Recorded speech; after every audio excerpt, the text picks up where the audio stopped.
Assalamualaikum warahmatullahi wabarakatuh. Halo Sobat Setiap Fakta Kehidupan.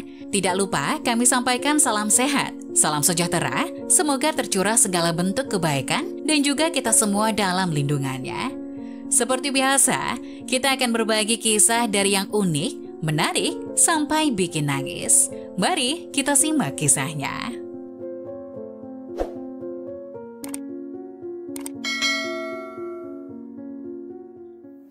Istriku tidak bisa hamil dan aku menceraikannya. Di hari perceraian dia memberi hadiah misterius. Seketika aku menyesal dan menangis sedih. Aku dan istriku Dini telah menikah selama 10 tahun. Sekarang setelah kami bercerai, aku menyadari bahwa waktu telah mempermainkanku. Aku merasa kehilangan dia. Tiba-tiba aku merasa hidup itu membosankan.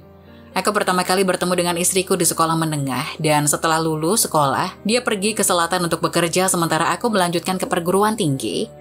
Aku adalah satu-satunya mahasiswa di desa kami, tapi sayangnya ayahku mengalami kecelakaan di tambang batu bara ketika aku masih mahasiswa tahun kedua. Tabungan keluargaku habis dan aku juga dengan terpaksa untuk berhenti sekolah. Namun Dini pergi dari selatan ke utara untuk kembali ke kampung halaman. Naik kereta selama 2 hari 2 malam dan pulang untuk menemuiku untuk menyerahkan buku tabungannya kepadaku. Dia berkata, kamu adalah kebanggaan desa kami dan kamu juga kebanggaan saya. Jangan menyerah, pergi ke sekolah, kamu bisa memakai uangku dulu. Sejak itu dia menyewa rumah di dekat sekolahku dan tinggal bersamaku. Dia membantuku belajar dan merawat melayani semua kebutuhanku. Sejujurnya aku berterima kasih padanya dari lubuk hatiku yang paling dalam. Setelah lulus dari universitas, aku bergabung dengan perusahaan yang bagus. Tapi istriku kembali ke kampung halaman karena ibunya sakit. Dengan cara ini kami telah menjalani hubungan jarak jauh selama 3 tahun. Dan pada saat itu aku sudah menyadari bahwa sebenarnya ada jarak yang jauh di antara kita. Tidak ada topik yang sama dan dia sendiri merasa bahwa dia tidak baik dan sering merasa sangat rendah diri. Tapi saat itu saya masih sangat mencintainya dan saya sangat berterima kasih padanya, jadi kami menikah. Setelah menikah dia datang untuk tinggal di kota bersamaku karena dia tidak dapat menemukan pekerjaan. Dia membuat kerajinan tangan di rumah untuk mendapatkan uang tambahan. Pada tahun 2008 aku mengundurkan diri dari pekerjaan dan memulai bisnis sendiri. Dan bisnisku tidak berjalan dengan baik. Sayangnya pada saat itu Dini hamil. Aku berpikir itu bukan waktu yang tepat untuk punya anak, jadi saya memintanya untuk menggugurkan bayinya. Pada tahun 2009, bisnisku mulai berkembang dan istriku hamil lagi. Tapi pada saat itu karena aku masih banyak hutang, aku bersikeras untuk tidak punya anak. Istriku dengan terpaksa pergi ke rumah sakit lagi. Baru pada tahun 2012, bisnisku akhirnya stabil dan aku mulai berencana untuk punya anak, tapi istriku malah tidak bisa hamil-hamil. Pada hari itu dia pergi ke rumah sakit untuk pemeriksaan dan kata dokter kemungkinan dia hamil lagi sangat kecil. Karena alasan ini suasana hatiku jadi tidak nyaman dan kami sering bertengkar.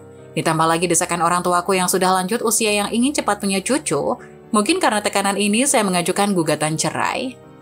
Awalnya dia tidak setuju dan pulang ke desa dan membuat keributan dengan orang tuaku. Karena kecewa dengan istriku, aku menjalin hubungan dengan seorang karyawan wanita di perusahaanku. Saat ini hubungan antara aku dan istriku sudah tidak harmonis dan kami bertengkar setiap hari. Agar bisa cepat menceraikan istriku, aku mengirimnya foto perselingkuhanku dan dia akhirnya mengajukan cerai. Pada hari kami bercerai, dia mengajak aku untuk makan bersama, tapi aku tidak setuju. Setelah perceraian, dia memberikan amplop besar kepadaku. Saya tidak pernah menunjukkan ini kepada Anda dan Anda tidak pernah peduli dengan saya selama bertahun-tahun. Anggap saja itu sebagai hadiah terakhir yang saya berikan kepada Anda. Setelah itu, dia memelukku dan bertanya apakah aku benar-benar tidak ingin menjaganya. Aku hanya diam dan tidak menanggapi, jadi dia pergi. Ketika aku membuka amplop itu ternyata catatan medis, aku terkejut. Ternyata dia telah mengandung bayiku 4 kali, 2 yang pertama pada tahun 2008 dan 2009, dan 2 yang terakhir pada tahun 2010. Tapi dia tidak pernah mengatakannya padaku, dan bahkan dia tidak memintaku untuk pergi ke rumah sakit bersamanya. Ternyata dia tidak bisa hamil dan pelakunya adalah aku. Aku menelponnya hari itu juga dan bertanya mengapa dia tidak memberitahuku. Dia mengatakan bahwa aku sangat fokus pada bisnisku, sehingga aku sama sekali tidak peduli padanya. Dia juga tahu bahwa bayinya akan lahir pada waktu yang tidak tepat, jadi dia membuat keputusan sendiri untuk menggugurkan bayi kita.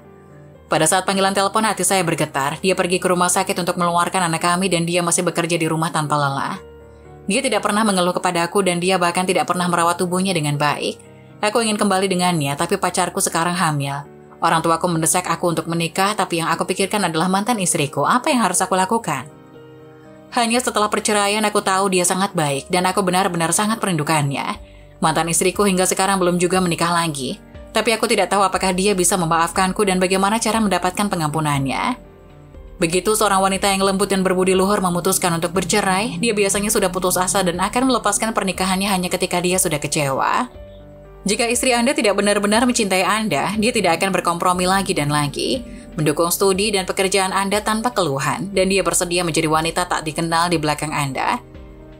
Dan pacar Anda saat ini ketika Anda dan istri Anda bercerai, memilih untuk bersama Anda, saya kira dia memiliki mentalitas untuk memanfaatkan. Jika Anda tidak memiliki karir dan kesuksesan seperti saat ini, dia mungkin tidak akan mau bersama Anda. Jadi siapa yang benar-benar mencintaimu? Kamu harus sangat jelas di hatimu. Pria yang sukses selain terus berjuang untuk karirnya sendiri, juga harus belajar memikul tanggung jawab. Jangan membuat alasan untuk perselingkuhan, bukan karena mantan istri Anda tidak cukup baik, tetapi Anda tidak cukup kuat dalam pengendalian diri. Bukan karena mantan istrimu tidak cukup mencintaimu, hanya saja sifatmu yang memang seperti itu.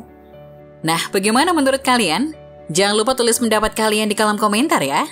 Wassalamualaikum warahmatullahi wabarakatuh.